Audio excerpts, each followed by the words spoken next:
ஷாலும் கர்த்தருடைய நாமம் மகிமைப்படுவதாக. கர்த்தருக்குள் பிரியமானவர்களே, வேத வசனம் இப்படியாக சொல்லுகிறது: நீங்கள் காற்றையும் காண மாட்டீர்கள், மழையையும் காண மாட்டீர்கள், ஆனாலும் நீங்களும் உங்கள் ஆடு மாடுகளும் உங்கள் மிருக ஜீவன்களும் குடிக்கும்படிக்கு இந்த பள்ளத்தாக்கு தண்ணீரால் நிரப்பப்படும் என்று கர்த்தர் சொல்லுகிறார். 2 ராஜாக்கள் 3:17. கர்த்தருக்குள் பிரியமானவர்களே, இந்த வருடத்தினுடைய வாக்குத்தத்த வசனமாய் நான் 1ஆம் தேதியிலே பகிர்ந்து கொண்ட ஒரு வார்த்தையின் தொடர்பு படுத்தி நான் உங்களோடு கூட பேச விரும்புகிறேன். நாம் வாக்குத்தத்த வசனமாய் ஆவியானவரால் எல்லாம் ஆகும் என்று நாம் தியானித்தோம். பலத்தினால் அல்ல, பராக்கிரமத்தினால் அல்ல, ஆவியினால் ஆகும் என்று நம்ம தியானித்தோம். அப்போ அந்த வார்த்தையை அடிப்படையாய் கொண்டு நாம் இந்த பகுதியை தியானிக்கும் பொழுது, இந்த இடத்துல 3 ராஜாக்கள், யூதா, இஸ்ரவேல், அது மாத்திரமல்லாமல் இவர்களோடு கூட சேர்ந்து இன்னொரு ராஜாவும் என்ன பண்ணுற 3 ராஜாக்களாக இவர்கள் புறப்பட்டு யுத்தம் பண்ணும்படியாக போகிறாங்க. அப்போ இவர்கள் யுத்தம் பண்ணும்படியாக போகும் பொழுது அவர்கள் போகின்ற அந்த இடம் வறட்சியான ஒரு இடமாய் காணப்படுகிறது.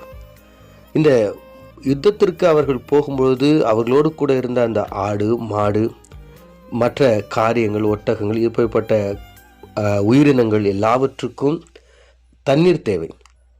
அப்போ இங்கே என்ன பண்ணுறாங்கன்னு பார்த்தீங்கன்னா, தண்ணீருக்காக இவங்க என்ன பண்ணுறாங்க, சுற்றுப்புறங்களை பார்க்கும்போது தண்ணீர் இல்லாமல் இருக்குது.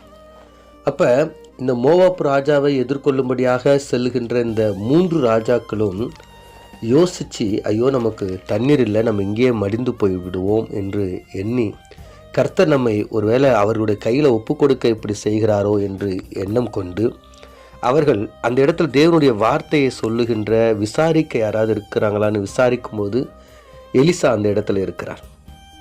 அப்போ அந்த வார்த்தையை எல்லாம் கேட்ட உடனே அவர் சொல்கிறாரு, இல்லை, கர்த்தர் உங்களுக்கு நன்மையானதை செய்வார் சொல்லிட்டு இந்த வார்த்தையை சொல்கிறார். நீங்கள் காற்றையும் பார்க்க மாட்டீங்க, மழையும் பார்க்க மாட்டீங்க, ஆனால் வாய்க்கால்கள் நிரம்பி ஓடும்.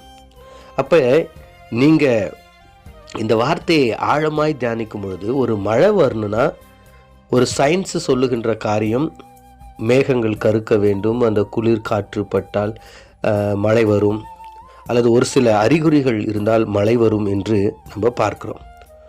ஆனால் இங்கே சொல்கிறாங்க, அதற்கு மாற மழை வருவதற்காகவோ அல்லது தண்ணீர் வருவதற்காக எந்த ஒரு அறிகுறியும் இல்லாத ஒரு நிலையில் ஆண்டவர் சொல்லுகிறார், உங்களுடைய வாய்க்கால்கள்லாம் நிரப்பப்படும். அந்த வனாந்தரமான அந்த இடத்துல ஆண்டவர் சொல்லுகிறார், ஆண்டவருடைய வார்த்தை இப்படியாக சொல்லுகிறது, நீங்கள் என்ன பண்ணுங்க, ஒரு இடத்துல எல்லாம் குழிகளை வெட்டுங்க, வாய்க்கால்களை வெட்டுங்க, அதை நான் என்ன பண்ணுவேன், நீர்களால் நிரப்புவேன் என்று கர்த்தர் சொல்லுகிறார். இவங்க என்ன பண்ணுறாங்கன்னா, அந்த நேரத்தில் அந்த விசுவாசத்தோடு அவர்கள் என்ன பண்ணுறாங்க, அதை நிரப்பும்படியான வாய்க்கால்களை அவர்கள் வெட்டுகிறார்கள். அடுத்த நாள் பார்த்தீங்கன்னா, ஏதோம் என்கிற தேசத்தின் வழியாக என்ன பண்ணுச்சுன்னா தண்ணீர் இவர்கள் இருந்த அந்த இடத்திற்கு வந்தது. பாருங்க, அந்த இடம் சொல்லுகிறது அது ஏசாவுக்கு கொடுக்கப்பட்ட ஒரு நிலம் என்று, அந்த நிலம் மிகவும் வறட்சியான ஒரு நிலம் என்று, அந்த நிலத்தில் தண்ணிக்கான வாய்ப்புகள் இல்லை. பக்கத்தில் பார்க்கும்போது யோர்தான் நதி இருக்குது, கொஞ்சம் தூரத்தில் இருக்குது. இந்த மேப்பை நம்ம பார்க்கும்போது அந்த இடத்துலேருந்து இல்லை, எங்கேயோ இருந்து ஆண்டவர் இவர்கள் இருக்கின்ற அந்த இடத்திற்கு தண்ணீரை கொண்டு வருகிறார். ஏசாயா 43 சொல்கிறாரு, நான் தெரிந்து கொண்ட என் ஜனத்தின் தாகத்தை தீர்க்க அவாந்தர வெளியிலே நான் ஆறுகளை உருவாக்குவேன் என்று கர்த்தர் சொல்லுகிறார். அப்போ பாருங்க, வாய்ப்பே இல்லை, வழியே இல்லை, அந்த இடத்துல ஆண்டவர் தண்ணீரை உருவாக்குகிறார். கர்த்தருக்குள் பிரியமானவர்களே, இது எப்படி முடியும்? சயின்ஸை மீறி நடக்கின்ற ஒரு காரியம், மனிதனுடைய எண்ணங்கள், மனிதனுடைய கருத்துக்களை மீறி நடக்கின்ற ஒரு காரியம். அந்த இடத்துல மழை இல்லை, காற்று இல்லை, எதுவுமே இல்லை. ஆனால் எங்கேயோ ஒரு இடத்திலிருந்து, ஏதோ ஒரு தூரமான இடத்திலிருந்து ஆண்டவர் அவர்களுக்காக தண்ணீரை கொண்டு வந்தார். கொண்டு வந்து அவர்களுடைய வாய்க்கால்களை நிரப்பினார். கர்த்தருக்குள் பிரியமானவர்களே, ஆண்டவருடைய வார்த்தையை தியானித்து கொண்டு கேட்டுக்கொண்டிருக்கிற உங்களோடு கூட கர்த்தர் பேசுகிற ஒரு காரியம், அவர் உங்களுடைய வாழ்க்கையில் அநேக பெரிய காரியங்களை செய்ய வல்லவர்.